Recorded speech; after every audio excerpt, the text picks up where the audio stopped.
It was 1974, and Toronto lawyer Bruce Thomas had a big problem. He was president of the Toronto Metros of the North American Soccer League, a team in crisis. Got it going, strived for 4 years, couldn't get it to click. We were on the verge of a collapse. Not enough fans in the seats, not enough money in the bank. If the team was going to survive, Thomas needed a business partner. He turned to Toronto's ethnic communities, where he knew there was a strong soccer tradition. I wrote a letter to every one of them. I only got one answer. That answer came from Toronto, Croatia, a team formed in 1956. Its roots went back to the former Yugoslavia, where soccer was the national sport. Croatian immigrants who came to Canada after World War II brought with them their skills and love of the game, and established a powerful community team in Toronto. They were a very attractive side to watch. Stan Adamson has chronicled soccer history for more than half a century and watched the rise of Toronto, Croatia.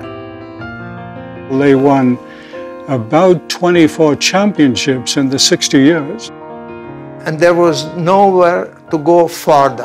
And here is the opportunity to get into the North American Soccer League. After emigrating from Croatia in 1950, Dick Bezic became a successful Toronto businessman. When Toronto, Croatia decided to buy 50% of the Metros, they asked him for guidance. Bezic agreed, though he knew very little about soccer. I used to play soccer as a kid, but I was a lousy player. Bezic worked with the Croatian community, as did Bruce Thomas, to put the purchase together. We raised about $1 million. It's like getting a rocket, holding onto it, and off we went. The next stop was New York, to meet executives and owners in the North American Soccer League. You now meet with the wealthy team owners from around North America in this pro league. What was that like? It was lots of fun. The fun began when League Commissioner Phil Woosnam was told the team would now be called Toronto Metros Croatia. To Mr. Woosnam, who was the commissioner, it was unacceptable. He did not want the name Croatia. He wanted the teams in the North American Soccer League to be the city names.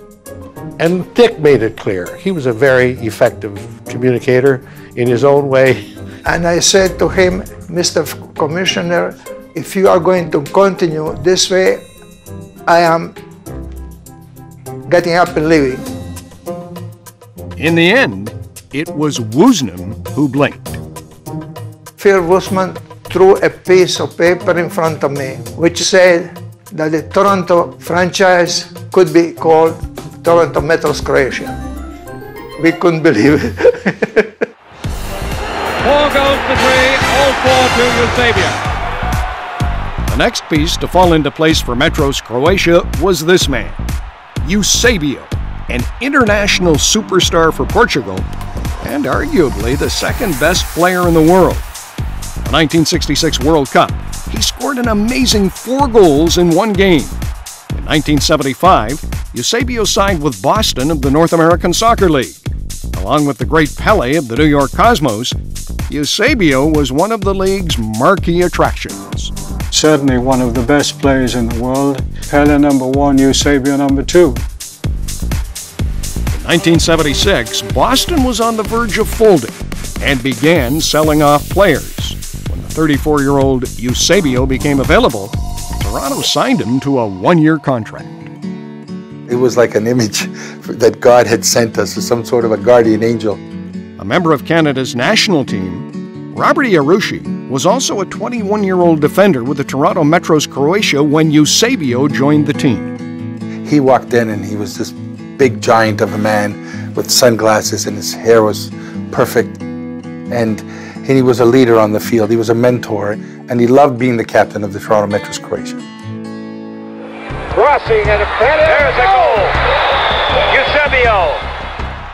Eusebio scored 16 goals in 21 games, taking Toronto all the way to the league final. The game was played at the Kingdome in Seattle, where Toronto faced the heavily favored Minnesota Kicks. I remember the nerves. The game itself got off to a bit of a slow start, even though we were confident. The game was scoreless until late in the first half when Eusebio was awarded a free kick. Here's the world's best free kick taker about to take a free kick in the most important game of the season. He put it into the top corner, and it was like, well, like we didn't know this was going to happen. Of course it was going to happen. 2 second-half goals sealed the victory, and Toronto Metro's Croatia were the champions of North American professional soccer. If I think about it, I'll get choked up because it was a wonderful, wonderful feeling. I still shivers when I talk about it. 2 years after this moment of magic, Toronto Metro's Croatia decided to sell. The great Croatian gamble was over. And everybody got their money back. Everybody So got nobody their, lost money? Nobody lost money in that whole venture, except I lost my hair. How's that?